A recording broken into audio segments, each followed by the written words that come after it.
Bueno, mira, realmente la situación es muy complicada desde el punto de vista práctico porque va a depender mucho, lógicamente, de las condiciones en las que se encuentra esa persona que está pensando de alguna forma en mantener o no la actividad económica, ¿no? Desde luego yo creo que lo más importante es analizar, digamos, cómo puede reducir sus costes antes de cerrar el negocio. Y ya no lo digo por el carácter solidario para la economía española en general, sino también por el interés particular de cada uno, ¿no? Es decir, la cobertura que tenemos los autónomos una vez cerrada la actividad y la dificultad para volver a poner en marcha otro negocio es tan grande que realmente hay que pensar muy bien antes de cerrar, diríamos, aquello que tenemos, ¿no? Esa cuota de mercado que hemos conseguido o ese espacio, ¿no? de negocio que hemos conseguido, que realmente no se puede recuperar nunca, ¿no? Por tanto, es evidente que siempre se puede reducir, diríamos, los costes, que se puede reducir, que se puede replantear, diríamos, la actividad económica y sobre todo que las crisis también producen oportunidades y espacios de mercado que probablemente nunca se habían pensado, ¿no? Y entonces es conveniente verlo. Vamos a ver, en otras crisis sí se ha producido este efecto, que el autoempleo ha sido un elemento cíclico, ¿no? Es decir, o anticíclico, ¿no? Es decir, que responde justamente cuando el mercado de trabajo no funciona. Pero en esta ocasión, por desgracia, ni siquiera eso. Es decir, estamos viendo cómo precisamente por eso caen los números, ¿no? del número de autónomos, como hay muchos jóvenes que es verdad que se interesan por el autoempleo, pero que realmente, bueno, la incertidumbre, la desconfianza de esta crisis hace que no se animen, ¿no? a dar ese paso. Por lo tanto, el autoempleo siempre es una alternativa, pero no está siendo en este momento la alternativa suficiente como para mínimamente compensar la destrucción de empleo que se está produciendo. Bueno, tenemos unos 218.000 autónomos inmigrantes extranjeros en España que vinieron a trabajar por cuenta ajena, pero que luego se han integrado en la sociedad española, han conocido nuestra actividad y han preferido ejercer una actividad por cuenta propia. Es verdad que hay muchos migrantes que han ejercido el trabajo por cuenta propia casi como una salida de supervivencia, ¿no? Porque las condiciones del mercado no le permiten otra cosa, pero sí que es cierto que ellos están demostrando un nivel de emprendimiento que no demuestran los nacionales.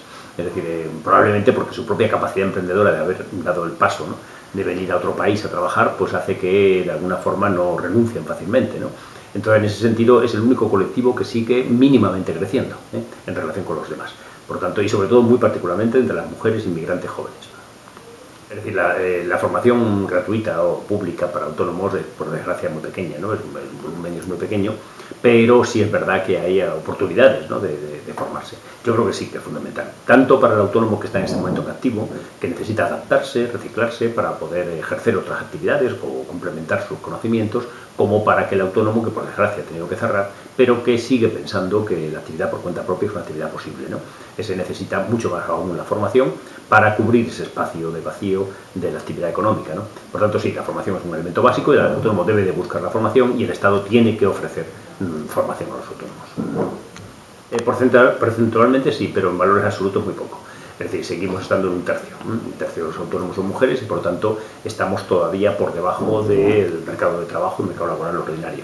Por tanto, en ese sentido, se vivía una etapa en la que iba avanzando mucho la presencia de la mujer en el trabajo autónomo, en la que aproximadamente las mujeres crecían al 50 mientras los hombres crecían al 30 y por tanto iban ocupando, digamos, recuperando espacio. Desgraciadamente la crisis también ha afectado a este proceso de evolución.